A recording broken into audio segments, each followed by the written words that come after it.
So we said that when we are computing the range, we put A to be the left bound of the range, meaning that A is equal to n plus L.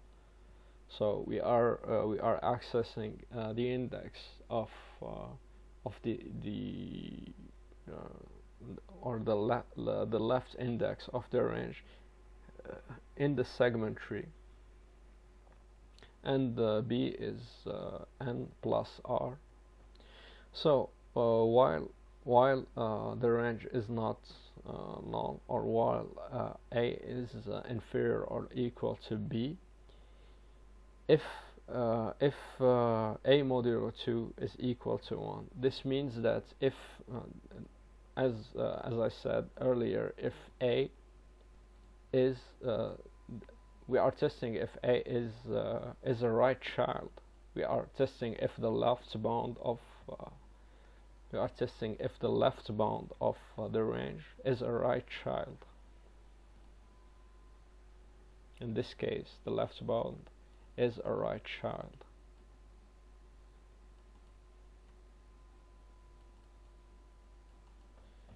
And here we are testing if the right bound is a left child, if B modulo 2 is equal to 0, meaning if it's a left child. We said that initially we said that elements and indices that are even are left child, and elements at indices that are odd are right child. All right. Okay, so why are we doing this?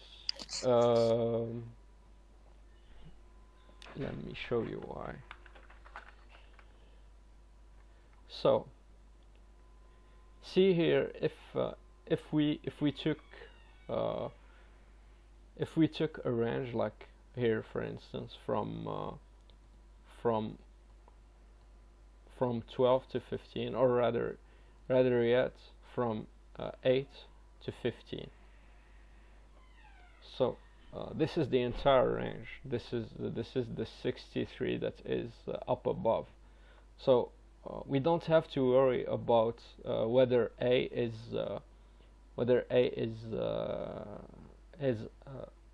right child or B is a left child. If we took the entire range, we just walk up the tree. We just walk up the tree. We just divide A by 2 and B by 2 until we arrive at the root. Because here for the entire range, of course, if n is a power of 2, for the entire range we just keep dividing the indices by 2, and the left bound will stay as a left bound, because the left bound would be n, and this would stay as it would stay odd for the entire time, because this is 2n minus 1. So this will always be even however long we divide by 2 to the power of some k. It will stay even because n is a complete power of 2, and this will always be odd. Okay, we don't have to worry about anything. But suppose that our range is this. Oh, I can't go back. So suppose our range is this. So this A here is a right child, because it's 11. It's an odd number. Let's make it more interesting. And the B is this. B is a left child. So if we just divide A by 2, we would be accessing this this parent, right? And this parent is not in the range, because it's not in the range because this parent would include both a and a minus 1, and a minus 1 is not in the range. Same if we divide b by 2, we would access 7, and 7 includes both b and b plus 1, and b plus 1 is not in the range. Okay, so if b is even, meaning if b is a left child,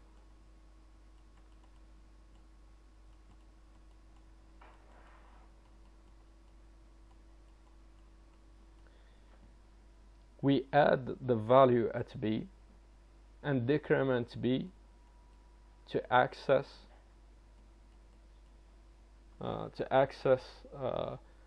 the sibling of b to the left. Same if a is a right child,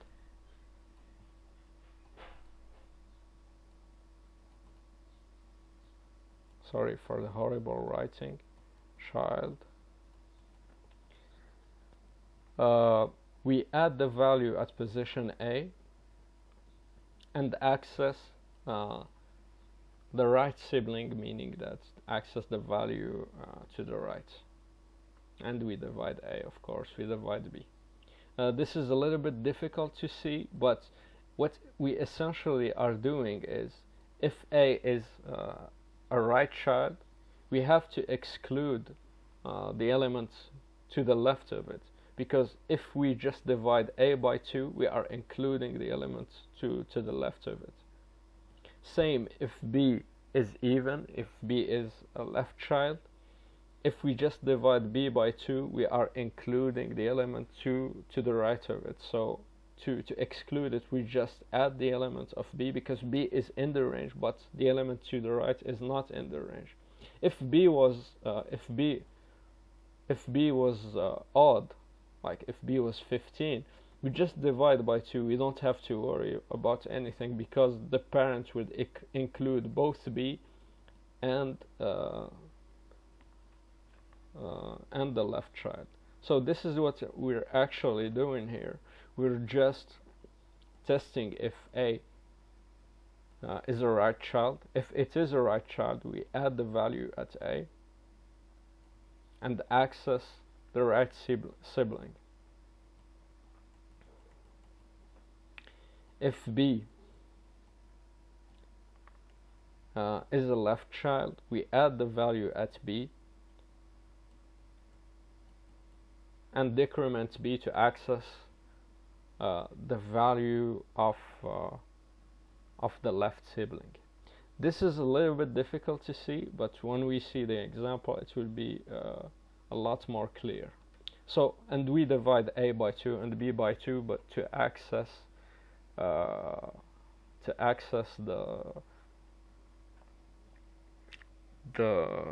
parents, of course. Again, we add elements to the sum of the range only when A is odd or B is even. Only if the left boundary is only if the left boundary of the range is a right child, this condition, or if the right boundary of the range is a left child, this condition. This is the only two instructions that change the range of the sum, and then when A is superior to B, we just return. Okay, so let's take an example. So the easiest example would be to take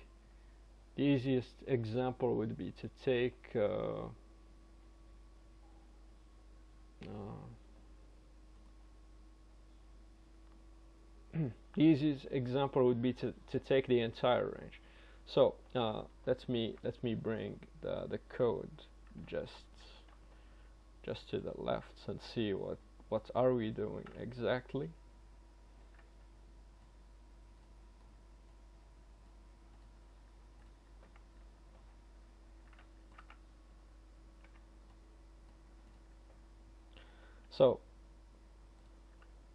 So here we are computing L equals 0 and R equals 7.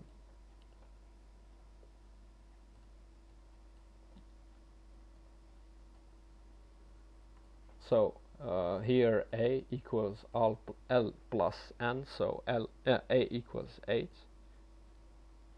and R equals 7, B equals 8 plus 7, so it will be 15.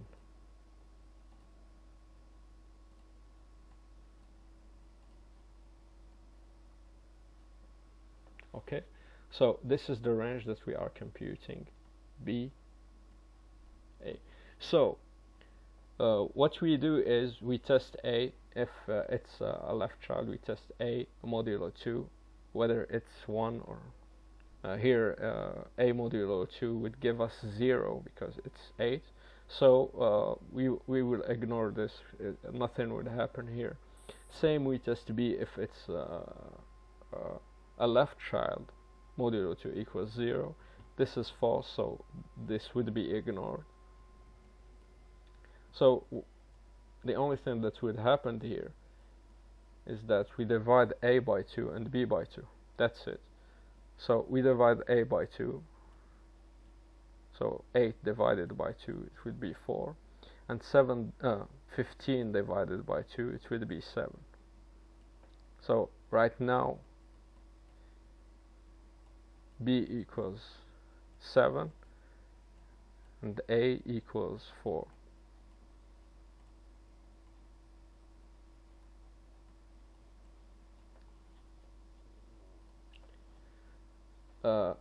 For now, range sum is null. There's nothing in range sum, it's 0. So again, we test if A is a right child, which is false because A is even, so we will not execute this again. And we test if B is a left child, which is false because 7 here is 7 modulo 2 is 1, so this won't be executed. Again, we will just divide A by 2 and B by 2. So again, B would be 3 and A would become 2.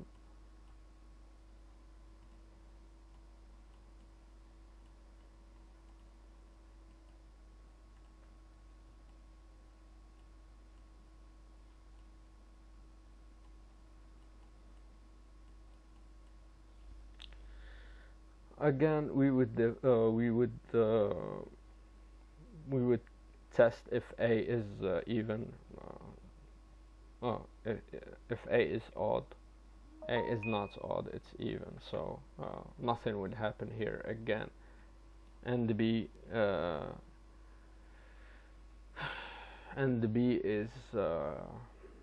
is odd again, so we would just do the same, just divide B by 2 and A by 2. Again, up until now we have not yet updated the value that would represent the sum of the range.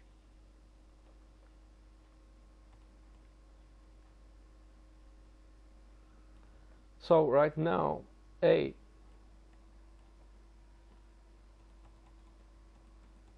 is 2 and B is 3, so we would divide B again by 2, so B would become 1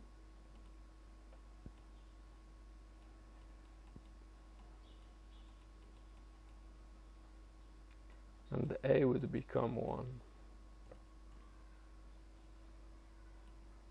So right now B and A are pointing to the same elements, right? Okay. Right now, something interesting would happen. A is A right now is a right child because A modulo 2 would be 1. So we would execute this. So we would add the value at the segment tree at position A to range sum and increment A by 1. So right now A would become 2. B would not do anything because this is false and the B is equal to 1, so this would not get executed. So we would divide A by 2 again.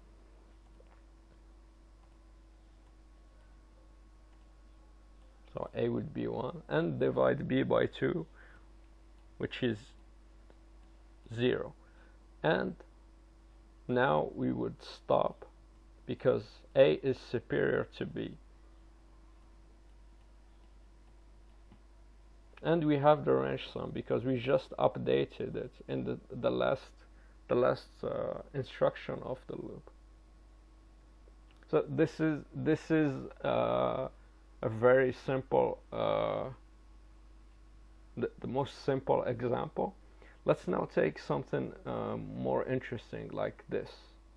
A equal like R equal to L equal to 0, 1, 2, 3, so 3, and B equals to 7. So initially R equals to 7. So initially I would just write here A equals to 8 plus 3, so 11, this, and B would be equal to 7 plus 8, which is 15. So this is A and this is B. So we will test A. If A is odd, it is in fact odd. So since A is odd, we will add the value at position A to the range sum. So we will add this 0 to the range sum, which is insignificant because it won't do nothing. But the most important thing here is that we will not access the parent of A. You will increment A by 1. B here, this would not execute for B because B is odd, so we would this is false, so this would not get executed. But imagine that we did not do this instruction A plus 1. So if we divide A by 2 here, we would access this element 5, which is outside of the range 3, 7, right? Because this element represents both, or this parent represents both the elements at position 10 and 11. So we are going outside of the range. To stay inside the range, we need to update A to A plus 1 to access this. So this is what this instruction is doing. It's excluding the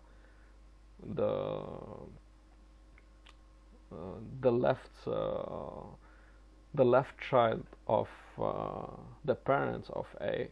So because it's outside of the range. Otherwise, if A was even, then we could just divide. It's not an issue.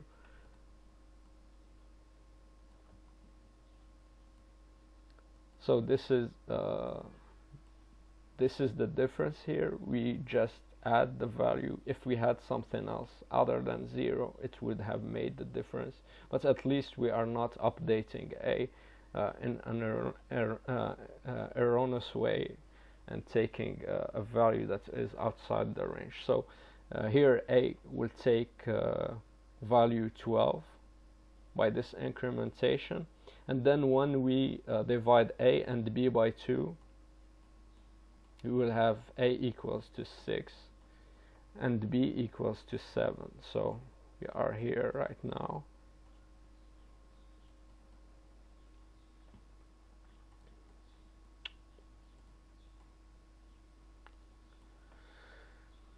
Okay, again I added the value at a.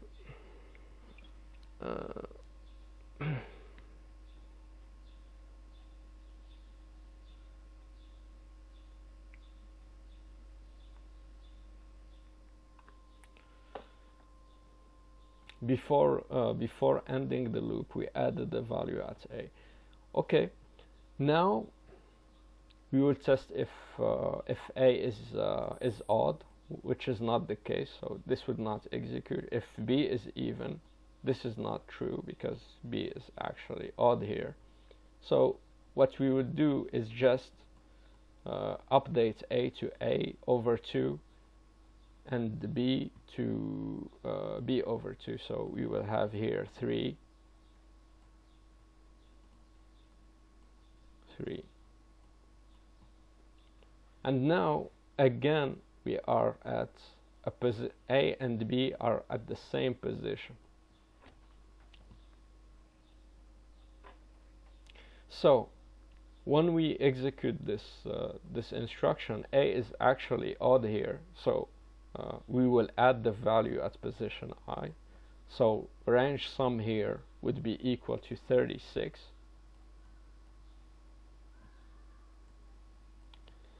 And this would not execute because b is odd.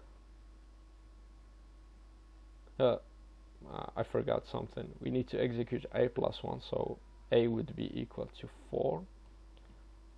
And then we divide a and b by 2, so we will have in the next iteration we would have a equals to 2 and b equals to 1, and we stop because a is bigger than b. Okay, so we are actually computing the range sum in log O log n time. The prefix array enabled us to compute the sum of the range in O1, which is very, very good, but the update was it was impossible to do updates with the simple structure. But here we are both updating and computing the range in log n time, which is very, very good. So of course this is log n time because for the same reason that we discussed earlier, at most b would take at most a and b would take the values to n minus 1. Actually, if a was to n minus 1, this would be constant time, because at the first instruction we would hit a situation where a is superior to b, and you could think about this by yourself. But at worst, the worst case is when b is to n plus 1 and a is equal to n, and we are just dividing a and b by 2. So at most we would be dividing b and a log n time plus 1. So this is log n. So this is actually a very, very cool structure, and the best part about this structure is that it enables in most of the types of operations that take two elements, like min, max, XOR, a sum, product, anything. And you could take just that implementation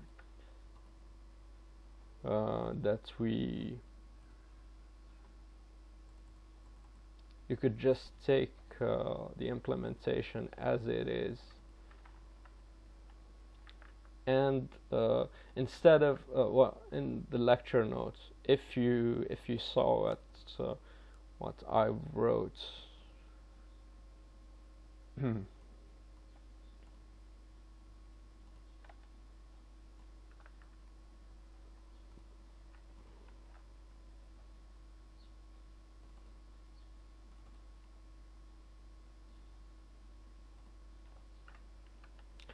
So if you read the lecture notes carefully, I said that the advantage about the segment tree is that it enables multiple types of operations, and it's easier to understand. There are other data structures that are very similar to the range query, but the most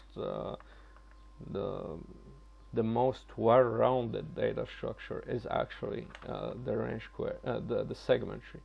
So if you were to implement a segment tree for different operations that take two values of two childs and compute the value of the parent, so we will take the value at position I multiplied by 2 and I multiplied by 2 plus 1 and compute the value at position I.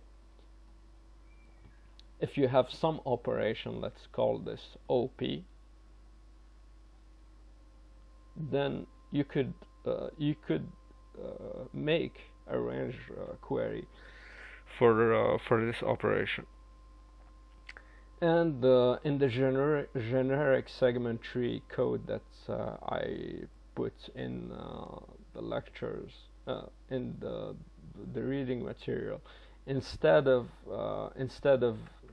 like hard coding the operations, the operation is passed actually as a function in the code, and instead of doing like here plus or XOR or min or something, you just pass the operation as an argument to the constructor of the range query, and then call that operation on the left and the right child, and you have a range a segment tree for any type of operations that you could define.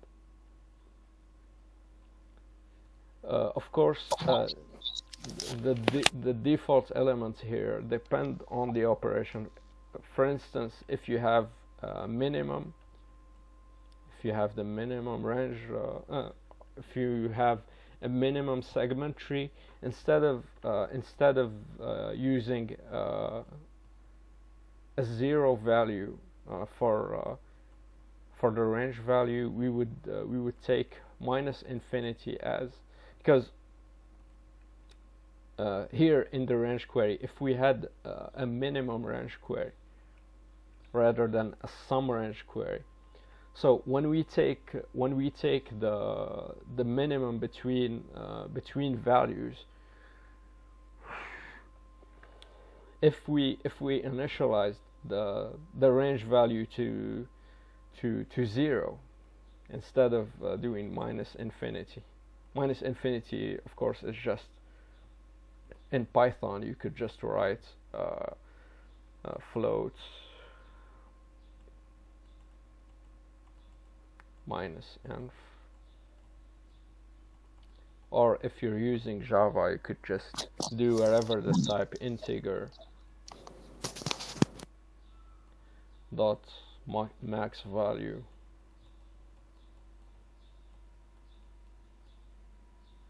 or double dot max value or something like that. Pardon, I made a mistake. For the minimum, it's plus infinity rather than minus infinity for the minimum.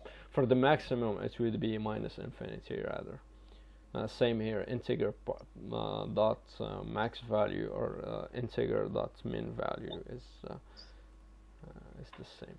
Okay, so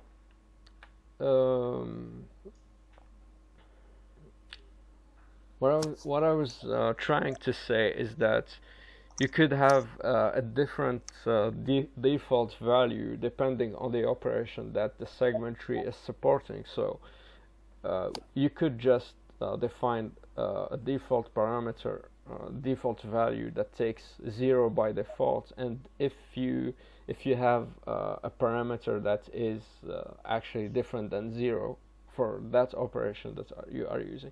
For instance, the product default value would be 1.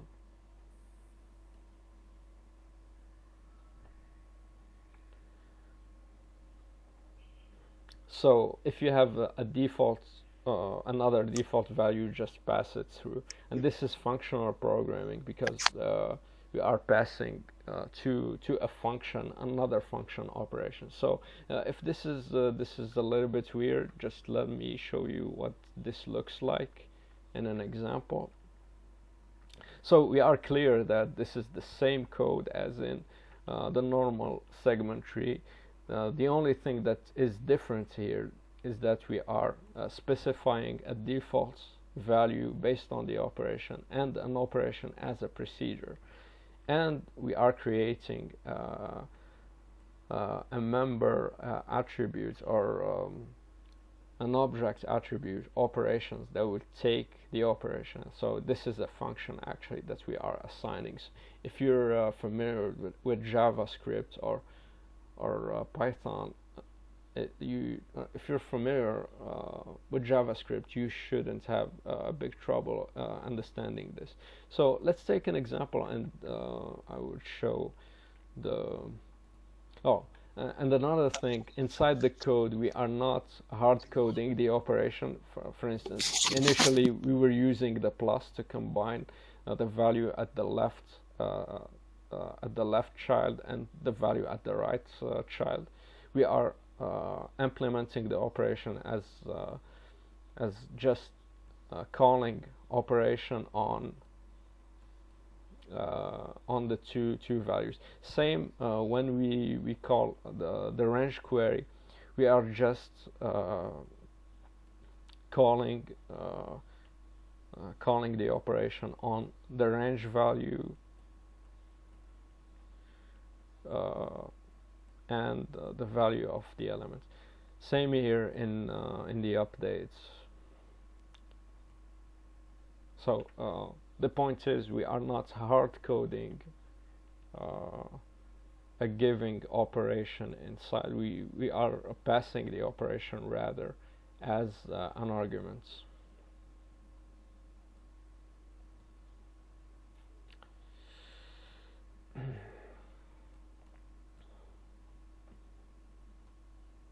Yeah, when you say passing an operation, meaning it's a function. I see. Okay. It's a function. Here, look. Here we are creating. We have an array. So we created a segment tree with that. Pardon me. Just.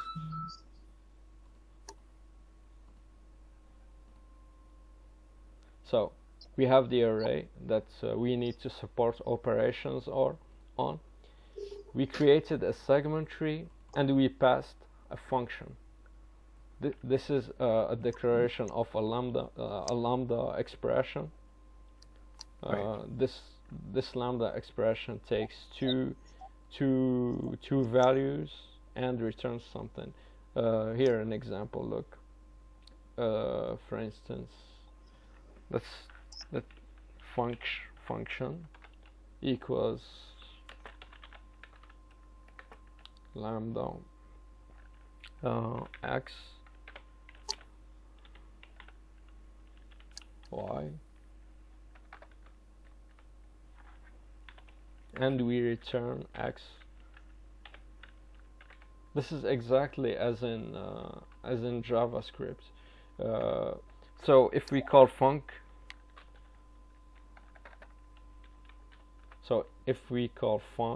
on 1, 2, 3,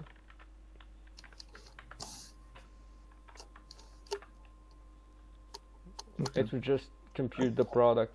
Same if we do def func a, b, c,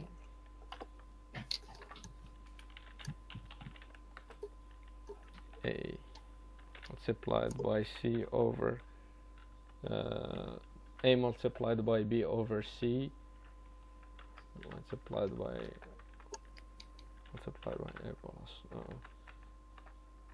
We define the function, and we could assign a function to a variable A.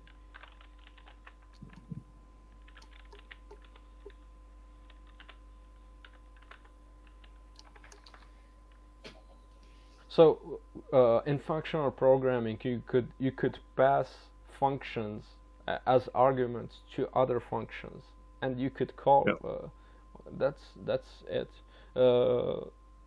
Especially in Python or JavaScript, this is pretty common. And just to close, let's do this. Class C def init self A this self point value equals A, val equals A. Okay, let's define init. Let's define a function or a method in C called call. So by defining this this function to the class C, we are defining how C or how objects of the class C could be called on arguments. This is a mouthful, but let me just show you. So return A multiplied by V over W.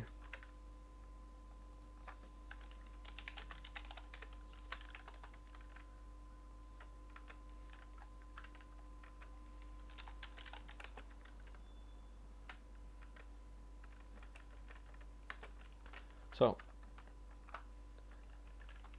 let's say C equals 45. Okay. Now A is an object of C, right? Okay. So if we by defining this this method call, we could call A, like call A as if A was a procedure.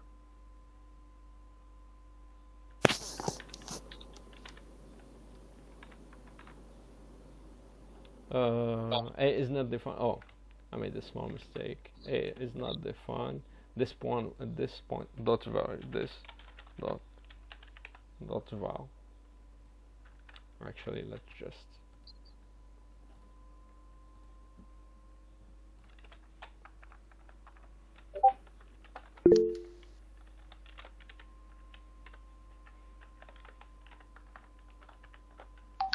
Brother Yush is saying self.a somewhere. But keep going, I guess.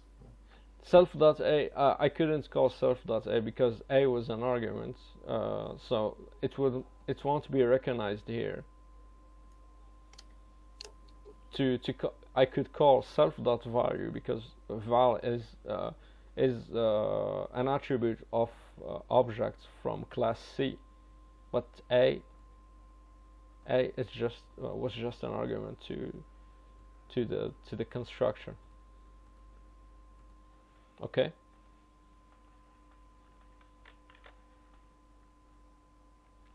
So we could call A, the object A, on like arguments, as if A was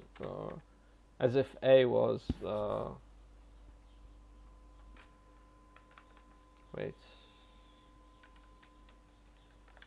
as if A is a function. This, oh my god, I learned too many programming languages. Oh my god. Damn it. Right, that happens. Self. I tried to learn R. It was horrible. A equals C 45. Okay, A now should work 5 2 for instance. So that's it. So this is you could anything, you could define anything as a procedure. You could pass procedure as if it was you could assign function that you define as if they were arguments or values. Of course, they are called on something else. So to avoid rewriting or hard coding the operations inside the segment tree, we just pass the operation as a function, and wherever the operation is, it would be executed on inside the. So here we are defining a function that takes two arguments, x and y, and we return the minimum. Same if so let's just execute this. So let's actually print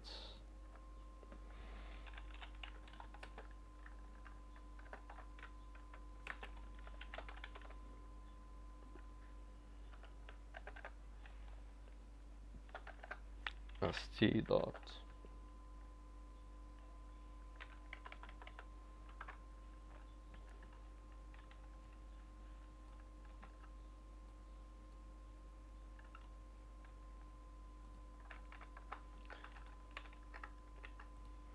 so you could see that the first segment tree is actually a minimum segment tree, where the second segment tree is just the max, and we just to switch from a min segment tree to a max segment tree, we just defined the operation.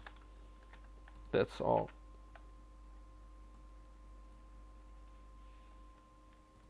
Okay. Is there any questions?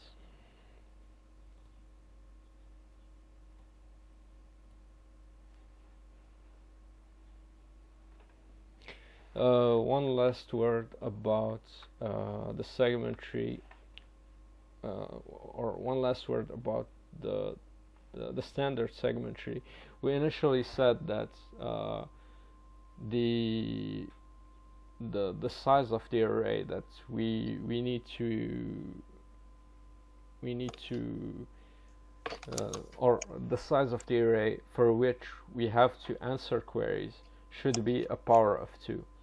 So if the size of the array is not a power of 2, then we take the closest biggest power of 2, meaning that if it's like 20, if the size of the array is n equals 20, then we take the next highest power of 2, which is here 32.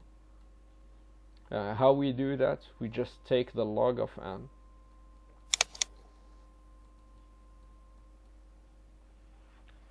So we take ln equals the log of n base 2, of course.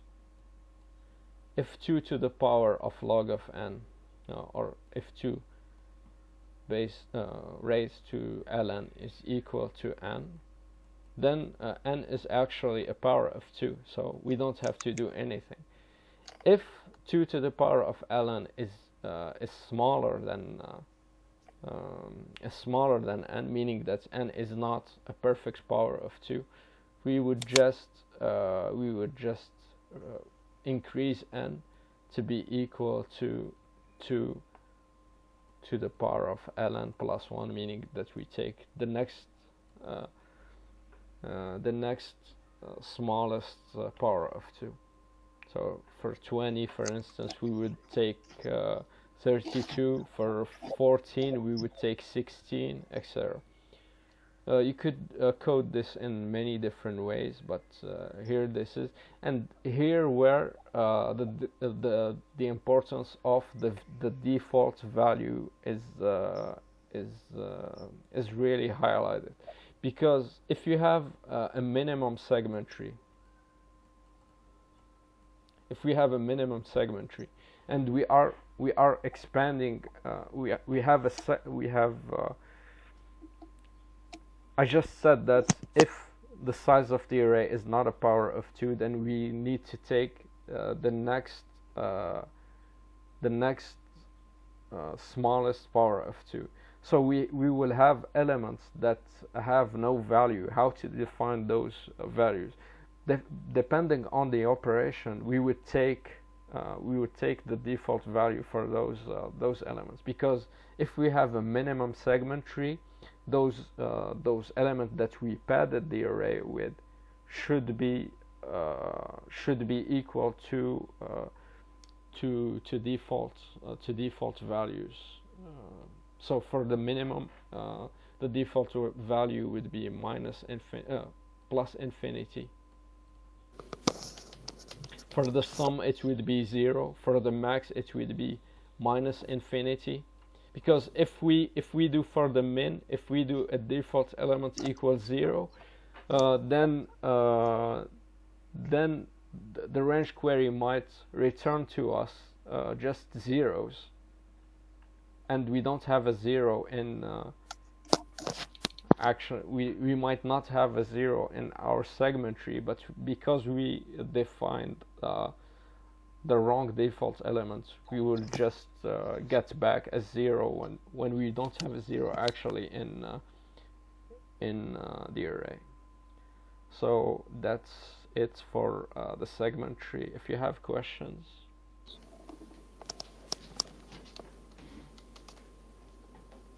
I wouldn't say anything in particular for now.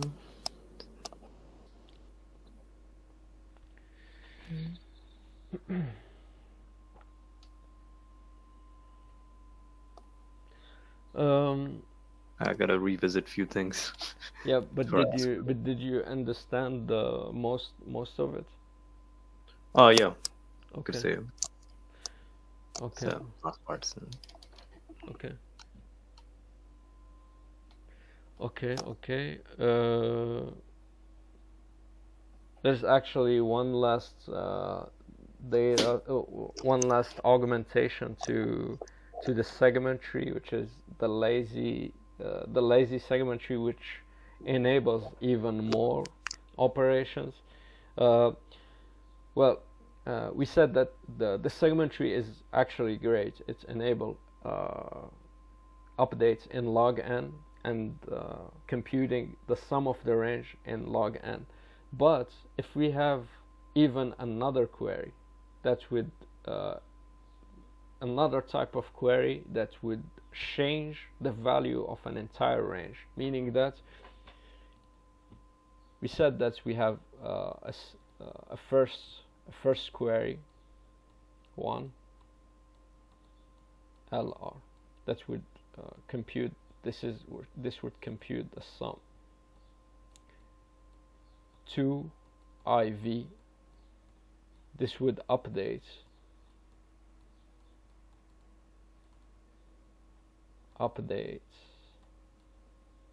the value at position I to be equal to V. And then we have a third query LR V. Suppose that this third query, it could be actually 2 more queries, but let's just take one of them. Suppose that the third query would just say, for the range LR, increase every value in this range with a constant value V. So we actually have to, we could do this as multiple updates, where each update will take log n. We could solve this with, but this would be O n log n, because if L equals 0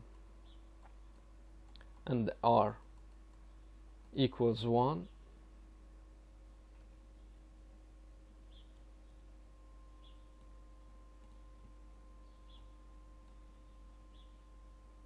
if L equals 0 and R equals 1,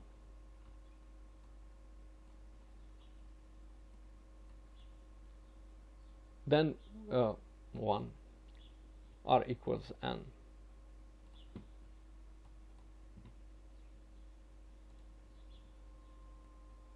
then we are updating the entire range. So for each value, we will update. Uh, uh, we will update that value, so it will be n log n time to update the entire. So worst case, the update of a range is n log n. So this is actually a little bit bad, but there is a way to even increase or augment the segment tree to be called a lazy segment tree. And this lazy segment tree would enable updating an entire range in log n without so updating an entire range would be O log n. Updating a single value would be O log n, and updating and getting the sum of the range or any operation of the range would be still O log n. So this is actually good. And with this updates of the entire range, we cannot just update by increasing the value of the entire range. We could even assign the same value for all the elements in the range. It's the same operation basically, meaning that we have an array A,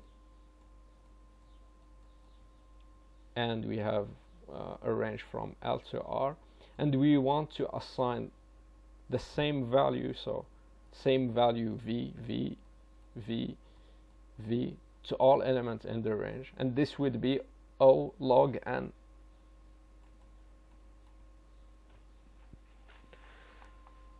So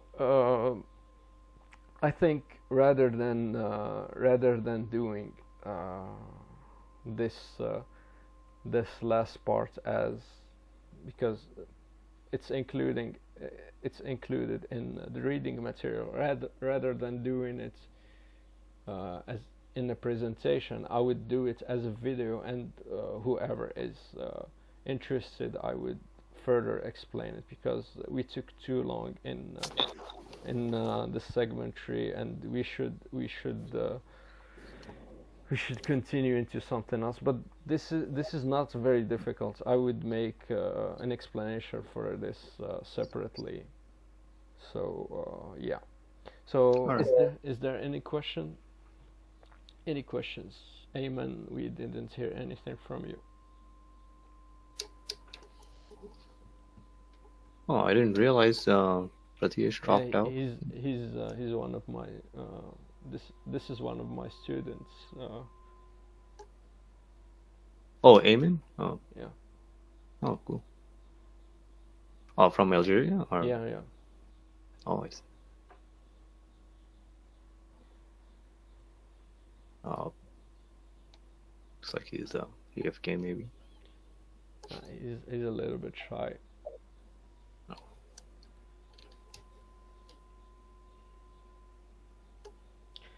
Okay, so let's stop this here, and we will pick it up. I think maybe next week, or even I don't know. I actually have a little bit some problems at home. Maybe we will pick up next week or the week after. But I think next week we would do just sorting trees, but maybe I would not do it with as much reading material. I would do it with the lecture from especially since I'm recording, I could just share the video and not do a YouTube video or something. I could just do with a lecture from another source and just explain the material. And we maybe we would do interview questions from interview questions from like coding club or Ace Academy, on like cases where you should use